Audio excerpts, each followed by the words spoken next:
Welcome to Commanders Daily, everybody. I'm Bob Matthews. This is your one-stop shop for everything going on with the Burgundy and Gold. Delighted that you're here with us. Don't forget to hit that like and subscribe button so you don't miss a day of it. Well, here we are in the offseason. We have talked about it. Now less than 40 days away from training camp starting, and we are going to try and do a couple of updates for you on a couple of things that have been sort of on the back burner for the last couple of days. Don't know exactly how much news we have on it, but we'll get you the latest. Also, and again, we always get this time of year because what are we in? We are in that period where there's just not a lot going on. So there is a lot of content being manufactured. There were a couple of stories that kind of caught my eye here the last couple of days that I wanted to talk about, just, in case you missed it. And the first one has to do with who else but the franchise himself, Jaden Daniels.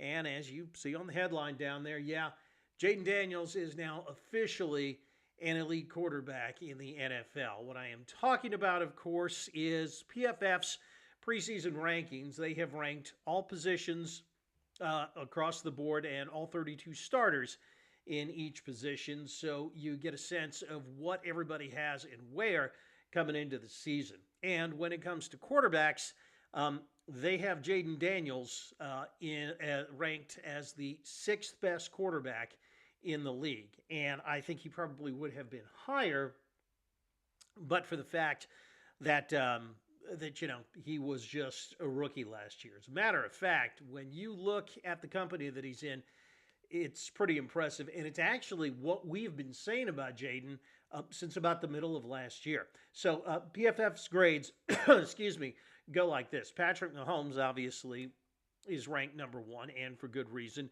Joe Burrow, number two, same thing. Lamar Jackson is third. You can't quibble with that, and Josh Allen is fourth. Interesting that all four of the top five quarterbacks that PFF puts in their Tier 1 elite category, all in the AFC, huh? Just shows you how loaded the AFC is.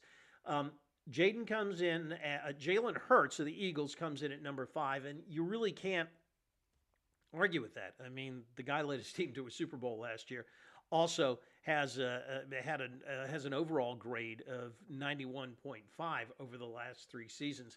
And then they're at number 6, and number 2 in the NFC is Jaden. Now, again, they qualified by saying, hey, it was just 1 year. I know, the naysayers out there say that he'll have a regression this year. I'm not quite buying that right now. But nevertheless, they also mentioned that his overall rookie rating of 90.6, that overall grade, highest ever recorded by PFF for a rookie quarterback. I really think that I just don't think you're going to see a regression this year. And again, considering where the bar's at, if there is somewhat of a regression, you're going to take that. Well, say he dips 2 points and he's got an overall grade at the end of the year of 88.6. That's still all pro caliber performance.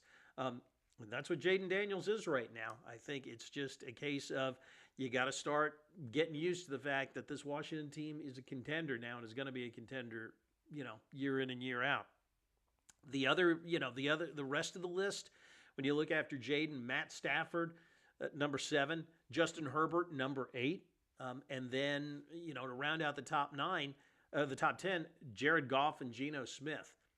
It just goes to show you, man, that in this day and age, in this era of the NFL, you got to have a top-flight quarterback. You have to have an elite quarterback. If you do, you have a chance to win. If you don't, you've got to run the table at every other position, and even that might not be enough.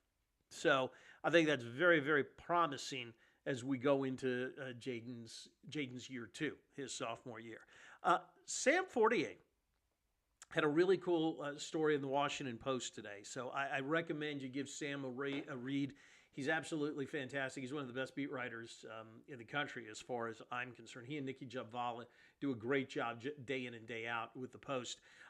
There was a story. He wrote a story today, and it is based, again, this is not Sam's opinion, but it's based on some data compiled by by a statistician, a guy named Tom Bliss. He's an NFL data scientist. He is published on the league's website. So, he works for NFL.com.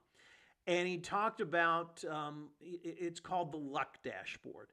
So the idea is, how much did luck factor into the Commanders' season? Now, going by the data that Bliss fed into his formulas, the Commanders were the luckiest team in the league since at least 2022 when he started doing this. So I started to wonder, how much of that would, actually played into it. Some of the things that he factored into it. Saints tight end Juwan Johnson dropping that game-winning 2-point conversion. Obviously, the Hail Mary against the Bears. Devontae Smith's drop in that second Eagles game. All of that factors into it. But, I heard Brian Mitchell talking about this today. And as always, I think you guys know by now, I'm always going to defer to B. Mitch because, well, he played and he's, got a Super Bowl ring. But he said that, you can't quantify luck, basically. And I kind of think he's right in that case. I mean, we talked about it last year. Were they getting the breaks? Were they getting an inordinate share of breaks? I mean, certainly there are plenty of things you can point to. All of those things that I talked about, you can go back to week 2 against the Giants when Malik Neighbors dropped that pass on 4th down that could have very well tied it up, taken that game into overtime, which would have, made it a 50-50 deal. You've got, but there were other, I think there were mitigating factors on the other side that say it wound up pretty even. You look at the missed extra point against Dallas that would have sent that game into overtime, and others as well. Do you get a break when Jalen Hurts goes out with a concussion in the second Eagles game? Certainly. But then you look at, had Austin Eckler in the NFC Championship game there in the third quarter, if he had recovered his own fumble there, would that have been a turning point in the game? I just think that, it's a lot about preparation and it's a lot about, there's so many other factors. I'm not sure that it's a fair indicator, but I get his point. I think it all balances out that, hey, you take it any way you can get it these days. You can also, you factor in there the dime that Jaden dropped to Terry McLaurin against Cincinnati. Was that luck? I don't know. I don't think so. I think it's more about preparation and the way the team plays, and it shows up in so many other ways that you can't just chalk it up to dumb luck last year. All right. Let's get you a couple of updates here before we get out of here. Not much new on the Terry McLaurin contract situation. If you're wondering what the holdup is, odds are, and I've heard people saying this, sources that I trust, you're probably looking at there is a difference in what Terry wants third-year guaranteed money and what the club wants to give him third-year guaranteed money. Don't worry, they're going to work it out. I guarantee it. I don't have a mortgage right now, so I can't, bet a mortgage on it. But if I did, I probably would.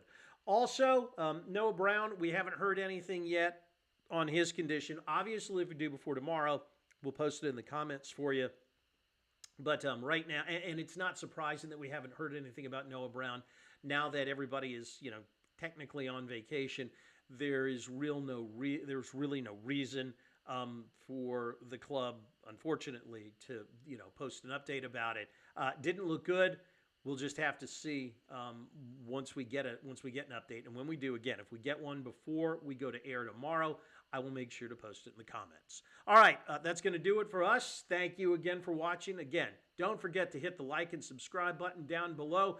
We will talk to you again tomorrow. Remember, like the wise man once said, if you're out on your bike tonight, as always, do wear white.